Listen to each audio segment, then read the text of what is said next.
Hey there everyone, drbethwestie here, and I wanted to talk about how inflammation can actually cause more fat storage in your system. Yes, this is where your body will react to a lot of different things. Now, the inflammation can be coming from some internal reaction. If you have gut issues and your gut is causing a lot of other inflammation in your system, other histamine reactions. I recently did a podcast on this. My podcast is The Female Health Solution, where I talked about histamine being released in your system and how it can interfere with your hormones and kind of mess everything up there, cause more issues, mast cell issues, or whether it's from something you're eating or stress that you're under. There's almost an infinite number of things that your system can get inflamed from. Now, every body is different, so every body is going to react differently to different inflammatory stressors. But just know that even your own body can create the inflammation that causes these things. So when you're looking at getting a different health result, it's not enough to just try and eat clean or, oh, these things should make me healthy, or I'm just going to count these calories. That's going to be the best thing ever. It doesn't matter how many calories you're eating or not eating if your body has this constant inflammatory reaction. And then there's this whole other side effect, this whole other chain of reactions that happens when your body's super inflamed. Right? Sometimes you can feel it like, oh, I feel puffy, or yeah, my hands are, oh, I feel that. Okay, yeah. But you can also feel like garbage. You could also feel exhausted, achy, right? Like your muscles are so sore. It can disrupt your sleep. There's so many different things that can be a cause of this inflammation, right? But one of the big things here when we look at inflammation to understand is that essentially when your body's having an inflammatory reaction, it's shutting down your metabolism. Completely shutting, like your body is not concerned with burning fat because when your body's inflamed, it's kicking into fat storage mode. There's a weird glare here. Hold on, let me see. Did that help? No, that didn't help. But it's kicking your body into fat storage. Big time, kicking it into fat storage. What it's going to do is it's going to increase your visceral fat. Your visceral fat is the belly fat. Now, this is the most unhealthy type of fat on your body. It's right around that midsection. It's connected to the worst health issues, all those things. That belly fat. Now, the other super fun thing is that your inflammation is going to cause more visceral fat. Your visceral fat also causes more inflammation. Come on. I know. Yes. That's a bummer. This is why it's so important to keep this in check, because it's sort of like an avalanche. I was going to say snowball, but that's not right. It's an avalanche of things happening in your system, and visceral fat is one of them.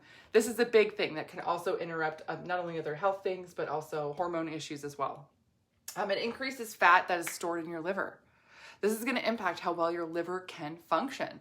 This is going to impact how well your hormones are processed in your body. Liver processes a majority of hormones in your system. So if your cycle is off, you're having a lot of problems, or you're trying to regulate your hormones, or you're thinking, gosh, this inflammation and my hormones and the weight gain, is it all connected? Yes, it is. Totally is. It also increases fat storage in your muscle tissue. And if you're thinking, I have fat in my muscle tissue, yes. Everybody does, to some degree. But if your body's inflamed, your system is so smart. It's like, oh, look, we're storing more here in the visceral fat. Oh, we're going to put some in the liver. Oh, where's another place? Oh, muscle. Yes, we'll throw some in there. Why not? Why not? Because the goal here is to store more fat literally every place it can.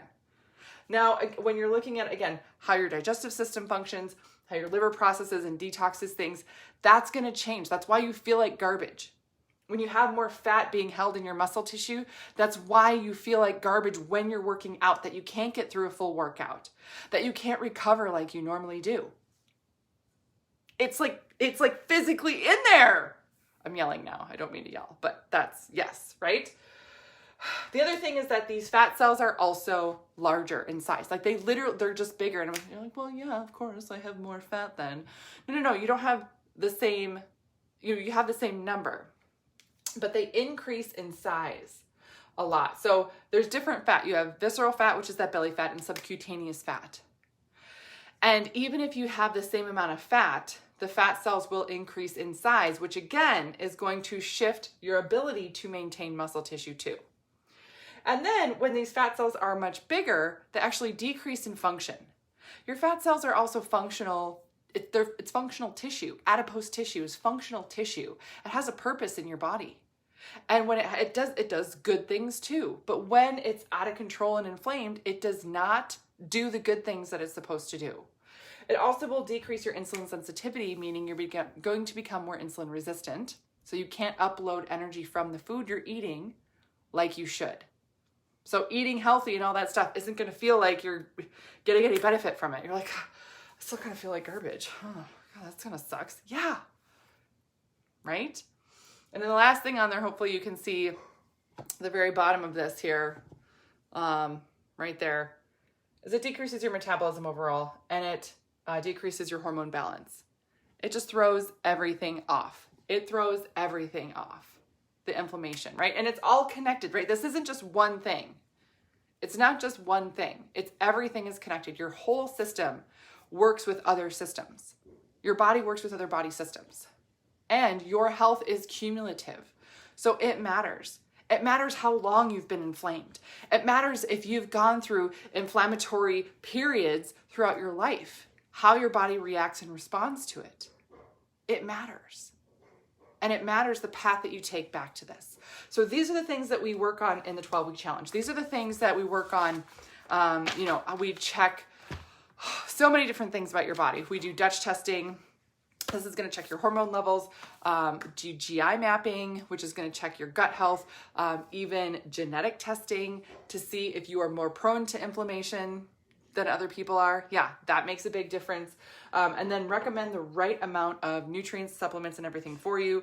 I actually created my own supplements for estrogen and progesterone. So even if your inflammation throws off your hormone balance, this is going to help keep it on track and give you that tool that you need. And I've had people ask me like, oh, did you just like put your label on this? No, I created this formula from scratch because there's nothing else like it to help support the female body throughout the month for the shift and change in your hormones. So tinctures, they go right under your tongue. They taste good and easy to keep working with. Other resources I have for you besides my podcast are my books, The Female Fat Solution and The Female Menopause Solution. These are on Amazon, talking all about how to eat for your hormones and your cycle, because this is a great way to support your body and help decrease inflammation. And then my YouTube channel is Dr. Beth Westie. You can subscribe to that to stay updated on all the videos and information I have coming out for you. So if you have questions, if you're like, holy cow, tell me more about liver stuff, I would love to. Or tell me more about the cell function or other things. Let me know. Put a comment down below and I will do an entire video dedicated to whatever you want me to do a deep dive on and how inflammation and fat storage is impacted by these functions here. Yes. So that's what I got for you guys tonight. Let me know if you have any other questions or anything else. Otherwise, I will see you later.